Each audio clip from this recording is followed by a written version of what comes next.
penggiat ke sini, TikToker, YouTuber, sama ada yang dah blogger semua sekali. Blogger pun kreatif juga. Kalau tak jadi nak menulis kan. Yes. Ya. Boleh untuk dia masukkan konten tu, adakah dia kena jadi ahli sendiri atau macam mana?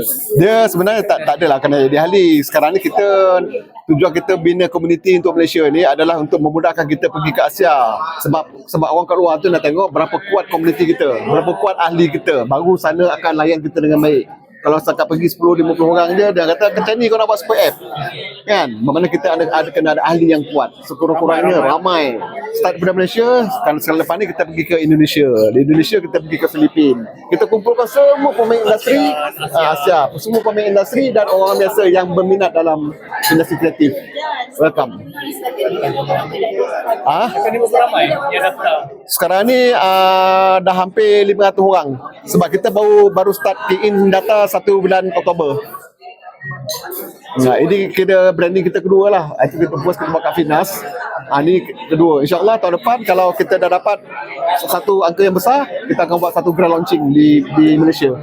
Mana akan bergabung lah Malaysia, Indonesia, Filipina. Ya. Ada cara untuk menyumbang. Apa dia? Cara untuk menyumbang. Untuk jadi konten ke atau untuk jadi ahli ke. Oh, itu nanti kita sebenarnya kita lebih suka bercakap, menerangkan direct kepada mereka-mereka yang berkenaan ni. Kalau tak nanti susah kita nak, sebab benda ni benda baru. Ada. Sebab benda baru, susah orang nak faham kalau bercerita tentang dalam media sosial ke apa, tak boleh. Kita kena cerita one to one baru dia orang faham. Oh macam ni Netflix ni, macam ni buat dia. Macam tu dia nampak. Maknanya dia kena through persatuan juga lah atau macam mana? Tak payah, datang office je. Datang office kita je. Individu pun boleh lah. Boleh, individu boleh. Kita akan talk semua apa berkenaan dalam bidang ni. Office kat Bukit Bintang. Sale office kita kat Setiawansa. InsyaAllah tahun depan kita buka satu office untuk khas untuk 9 Flix sahaja. Kita tak campurkan dengan korporat.